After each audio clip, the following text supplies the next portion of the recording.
Selamat malam, salam sejahtera buat kita semua. Perkenalkan, nama saya Veronica Magdalena Purba dengan NIM 8604047782. Pada kesempatan ini, saya akan membahas mengenai pilar-pilar pendidikan dan relevansinya di era digital. Topik ini penting karena perkembangan teknologi telah mengubah cara belajar, cara mengajar, serta interaksi antara guru dan peserta didik. Oleh karena itu, kita perlu melihat bagaimana prinsip pendidikan yang diwariskan Ki Hajar Dewantara tetap relevan dalam menghadapi tantangan pendidikan masa kini.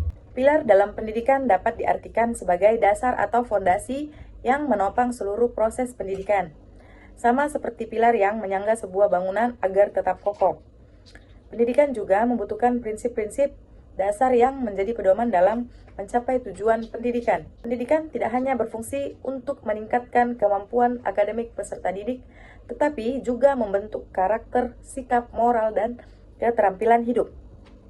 Dengan adanya pilar yang kuat, pendidikan dapat menghasilkan individu yang tidak hanya cerdas secara intelektual, tetapi juga memiliki kepribadian yang baik dan mampu beradaptasi dengan perubahan zaman.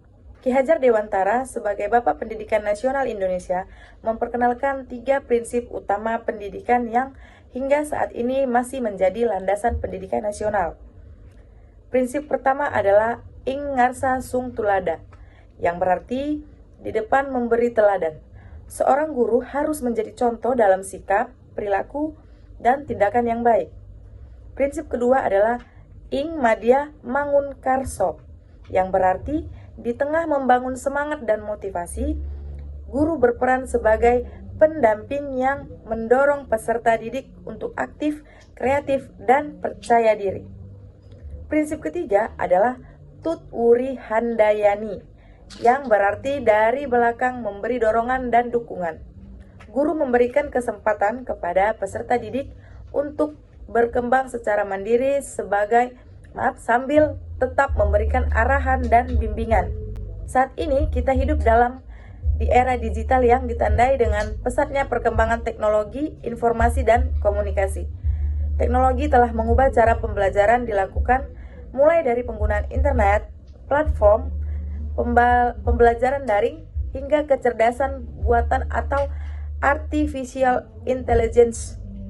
Meskipun teknologi terus berkembang, prinsip pendidikan Ki Hajar Dewantara tetap relevan. Guru tetap harus menjadi teladan dalam menggunakan teknologi secara bijaksana. Guru juga harus mampu membangun motivasi belajar peserta didik melalui berbagai media digital serta memberikan dukungan agar peserta didik dapat belajar secara mandiri dan bertanggung jawab. Dengan demikian, teknologi tidak menggantikan peran guru, tetapi menjadi alat yang membantu proses pembelajaran dan yang lebih efektif. Di balik berbagai manfaat teknologi, terdapat sejumlah tantangan yang harus dihadapi dunia pendidikan. Pertama, maraknya penyebaran hoaks dan informasi yang tidak valid. Peserta didik harus memiliki kemampuan untuk memilah informasi yang benar. Kedua, penggunaan gawai secara berlebihan dapat menyebabkan ketergantungan dan menurunkan kualitas interaksi sosial. Ketiga, masih terdapat kesenjangan akses teknologi antara daerah perkotaan dan daerah terpencil. Keempat, adanya risiko penyalahgunaan teknologi seperti plagiarisme, cyberbullying, penggunaan media sosial yang tidak bertanggung jawab. Karena itu, pendidikan karakter dan literasi digital menjadi sangat penting agar peserta didik dapat menggunakan teknologi secara bijak dan bertanggung jawab. Di era digital, peran guru mengalami perubahan. Guru tidak lagi menjadi satu-satunya sumber informasi karena peserta didik dapat memperoleh informasi dari berbagai sumber di internet. Namun, peran guru justru semakin penting sebagai pemimpin dan fasilitator pembelajaran. Dalam prinsip ing ngarsa sung tulada, guru memberikan contoh penggunaan teknologi yang positif dan etis. Dalam prinsip ing madya mangun karso, guru membangun semangat belajar melalui metode pembelajaran yang kreatif dan inovatif. Sedangkan dalam prinsip tut wuri handayani, guru membangun semangat belajar melalui metode pembelajaran yang kreatif dan inovatif. Sedangkan Sedangkan dalam prinsip Tut Wuri Handayani, guru memberikan kesempatan kepada peserta didik untuk mengeksplorasi pengetahuan secara mandiri sambil tetap memberikan arahan yang diperlukan.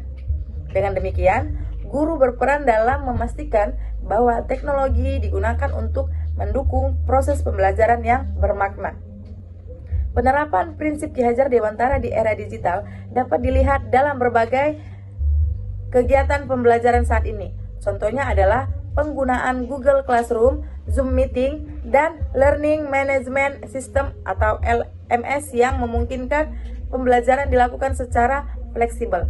Selain itu, teknologi kecerdasan buatan atau AI juga mulai digunakan sebagai alat bantu belajar untuk mencari informasi dan memahami materi pembelajaran. Namun, guru perlu membimbing peserta didik agar menggunakan teknologi tersebut secara bertanggung jawab. Teknologi seharusnya membantu mengingatkan kualitas belajar, bukan menjadi sarana untuk menyontek atau menyebarkan informasi yang tidak benar. Melalui literasi digital yang baik, peserta didik dapat memanfaatkan teknologi secara produktif dan positif. Sebagai refleksi, saya berpendapat bahwa pilar pendidikan menurut Ki Hajar Dewantara tetap relevan dengan menghadapi berbagai tantangan pendidikan di era digital. Nilai keteladanan dalam Ing Ngarsa Sung Tulada, semangat dalam Ing Madya Mangun Karso, serta dukungan dalam Tut Wuri Handayani masih sangat dibutuhkan untuk membentuk generasi yang berkarakter dan bertanggung jawab. Teknologi memang terus berkembang, tetapi nilai-nilai pendidikan yang baik tidak boleh ditinggalkan. Pendidikan nasional harus mampu mengintegrasikan kemajuan teknologi dengan pembentukan karakter dan moral peserta didik.